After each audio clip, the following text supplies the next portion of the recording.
विलासपुर नाम का एक गांव था। उस गांव में एक बड़ा ही धनवान आदमी रहा करता था। जैसे कि ज्यादातर पैसों वालों का होता है, इस धनवान सेठ को भी अपने पैसों का बहुत घमंड था। वो जिस गांव में रहता था वहां पर ज्यादातर लोग किसान थे। इन सभी किसानों के पास जितनी जमीन थी उससे कई गुना ज्यादा जमीन इस सेठ के पास थी। कई गरीब किसान तो इसके लिए इसके खेतों में काम करते थे। इसी गांव में मोहन नाम का एक बड़ा ही मेहनती और सच्चा किसान रहा करता था। मोहन का परिवार थोड़ा बड़ा था। उसके परिवार में उसके बूढ़े माँ बाप, पत्नी और 3 बच्चे थे जो अभी काफी छोटे थे। मोहन के पास ज्यादा जमीन नहीं थी, लेकिन जितनी भी थी उसमें वो बड़ी मेहनत करता और अपने परिवार का पेट पालने लायक अनाज उगा लेता था। बाकी के किसान भी ये देखकर हैरान रह जाते कि कोई कैसे इतनी सी जमीन में इतना ज्यादा फसल उगा सकता है। एक वर्ष उस गांव में काफी ज्यादा बारिश हुई, जिसके चलते कई किसानों की फसलें बर्बाद हो गई, जिसमें से एक मोहन भी था। अब मोहन धर्म संकट में पड़ गया, क्योंकि उसके परिवार में उसके अलावा कोई और कमाने वाला था नहीं और अपने परिवार को भूखा मरते हुए वो देख नहीं सकता था। वो जानता था कि इस गांव में अगर कोई उसकी मदद कर सकता है तो वह वही घमंडी सेठ है, जिसने गांव के कई अन्य गरीब किसानों को या तो कर्जा दिया है या तो अपने यहाँ काम पर रखा हुआ है।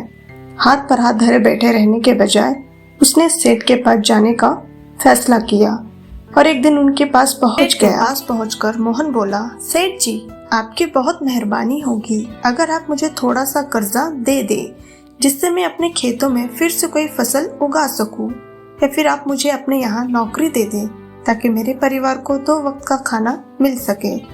घमंडी सेठ को उसकी इन बातों से कोई मतलब था नहीं, लेकिन गांव के सारे लोगों की तरह वो भी यह जानता था कि मोहन कितना मेहनती है और वो जिस भी खेत में काम करेगा वहां पर दुगनी फसल उगा सकता है।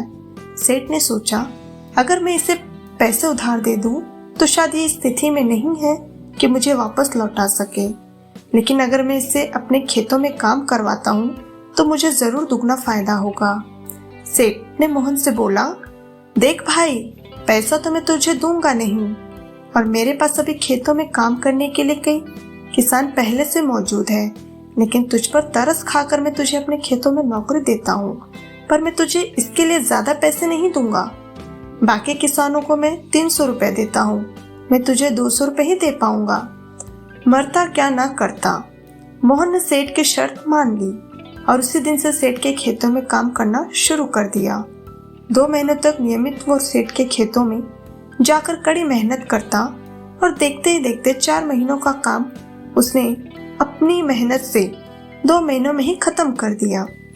सेठ उसके काम से काफी खुश था, लेकिन वह कभी उसको यह जताता नहीं था। जब सेठ ने देखा कि उसका खेतों का काम अब खत्म हो चुका है, अगर वह मोहन को काम से निकाल देता है तो उसके 2 महीनों के पैसे बच जाएंगे। जब सेठ ने मोहन को काम से निकालने का फैसला किया, एक बार सेठ को यह विचार भी आया कि इतनी मेहनती आदमी शायद उसे दोबारा ना मिले, लेकिन फिर उसने सोचा कि जब अगले साल काम आएगा तब उसे फिर से नौकरी पर रख लेगा। आखिर इस गांव में उसके अलावा है ही कौन जिसके आगे ये लोग अपने हाथ फैलाएंगे। एक दिन सेठ ने मोहन को अपने पास बुलाकर उसको उस दिन का पैसा दे दिया और साथ में ये भी कहा कि कल से तुमको काम पर आने की जरूरत नहीं है। अब मेरे पास तुम्हारे लिए कोई काम नहीं बचा है। जब मेरे पास काम आएगा तो मैं तुम्हें बुला लूंगा। ये सुनकर मोहन का दिल बैठ गया। पिछले 2 महीनों से कम ही सही उसके बच्चों और परिवार के पेट में अन्न का दाना जा तो रहा था, अब वो क्या करेगा यह सोचकर उसकी आंखों से आंसू निकल आए। मोहन ने सेठ के पैर पकड़ लिए और गिड़गिड़ाने लगा, सेठ जी, मुझे इस काम की बहुत जरूरत है, मुझे मत निकालिए। अपने मतलब से मतलब रखने वाला सेठ टस से मस ना हुआ। उसने खरी खोटी सुनाकर मोहन को वहां से चलता कर दिया और मन ही मन 2 महीनों की तनख्वाह बचने से खुश होने लगा। अगले दिन जब सेठ सवेरे उठा और अपने आंगन में आया तो उसने देखा कि मोहन उसके आंगन में बैठा है। सेठ ने उसको पास बुलाकर पूछा कि क्या हुआ, तुम क्यों यहाँ पर बैठे हो? मोहन बोला, सेठ जी, मुझे वापस काम पर रख लीजिए, आप जानते ही हैं मेरी आर्थिक परिस्थिति कैसी है, थोड़ी दया कीजिए। लेकिन सेठ ने उसकी एक ना सुनी और फिर एक बार उसे बुरा भला कहकर वहां से जाने के लिए कहा। बेचारा मोहन अपना सिर नीचे झुका के वहां से चला गया। अगले दिन फिर यही घटना दोहराई गई। मोहन फिर सेठ के आंगन में बैठा था। सेठ ने फिर उसको वहां से जाने के लिए कहा। यही घटना अगले कई दिनों तक चलती रही। अब तो मोहन सेठ के हकालने पर भी वहां से नहीं जाता था और वहीं पर बैठा रहता था। एक बार सेठ ने उससे पूछ ही लिया, तुम कैसे आदमी हो? मैं तुम्हारा इतना अपमान करता हूँ लेकिन तुम्हें कोई फर्क ही नहीं पड़ता। तब मोहन ने सेठ को कहा, बुरा तो बहुत लगता है सेठ जी, लेकिन जब घर जाता हूँ और भूख से बिखरते अपने माँ बाप और बच्चों को देखता हूँ तब ये अपमान मुझे कुछ भी नहीं लगता। इतना सब कुछ होने के बाद भी सेठ का दिल जैसे पत्थर का बना हुआ था। उसने मोहन को अभी तक काम पर नहीं रखा और न ही उसका ऐसा करने का कोई इरादा था। एक दिन सेठ ने सोचा कि कुछ दिनों के लिए किसी और गांव चला जाता हूँ ताकि मोहन से पीछा छुड़ा सकूं। अगले दिन मोहन के आने से पहले ही सेठ अपने परिवार को लेकर अपने किसी संबंधी के यहाँ चला गया और वहां पर 10 दिनों तक रहने के बाद फिर अपने गांव अपने घर वापस लौटा। घर लौटते ही सेठ ने आसपास हर जगह नजर दौड़ाई तो पाया कि वहां पर अब मोहन नहीं था।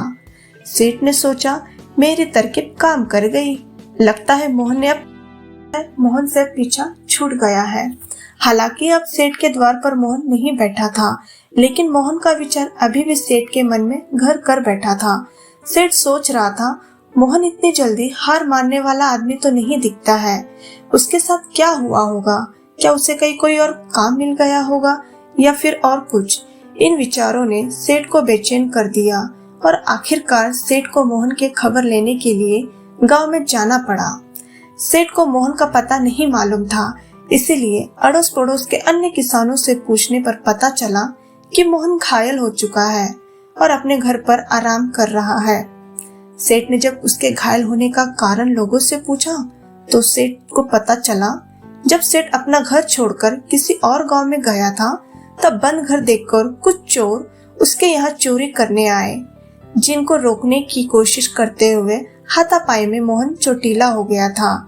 यह सब जानने के बाद सेठ का पत्थर का दिल भी अब मोम की तरफ पिघल गया। सेठ को अपने किए पर पछतावा होने लगा। सेठ ने अपने आप को याद दिलाया कि कैसे उसने एक शरीफ और सच्चे आदमी को ज्यादा काम करवा कर भी उसको पूरा पैसा नहीं दिया और उसको गले से लगाना चाहिए था, उसे ठोकर मारकर भगाता रहा। सेठ मोहन का घर का पता पूछकर उसके घर पर पहुंचा तो देखा कि मोहन के घर की हालत बहुत खराब है। उसका परिवार भूख से बेहाल है और वो खुद अपने हाथ पैर पर चोट के साथ एक खाट में पड़ा हुआ है। यह दृश्य देखकर सेठ की आंखों से आंसू बह निकले। सेठ ने मोहन के पास जाकर उसे सच्चे दिल से माफी मांगी, उसको उसकी मेहनत के पैसे दिए, उसका इलाज कराया और उसको हमेशा के लिए अपने यहाँ काम पर रख लिया। तो दोस्तों, इस खूबसूरत कहानी से हमें कई पाठ सीखने के लिए मिलते हैं।